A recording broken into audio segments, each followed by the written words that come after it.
Quello che noi facciamo a livello di cavità orale viene fatto facendoci guidare dai muscoli, cioè la posizione della tua mandibola non ce la stiamo inventando guardando la bocca e dicendo beh guarda hai il piano occlusale così, ma sì mettiamolo così, ok,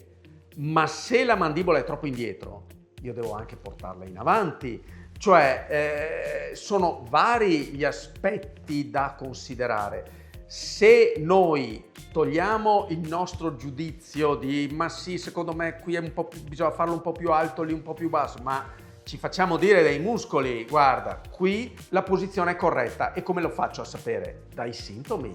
da come mi dici tu, guarda, prima avevo questo, avevo quello, avevo quest'altro come sintomo, adesso sto meglio. Quindi il fatto di andare a cambiare determinate abitudini, perché correlate, tu vai anche a parlare un po' di alimentazione, di abitudini di vita, stili di vita, è chiaro che portando il tutto verso un riequilibrio più sano è difficile che ti compaiano altri sintomi in altre parti.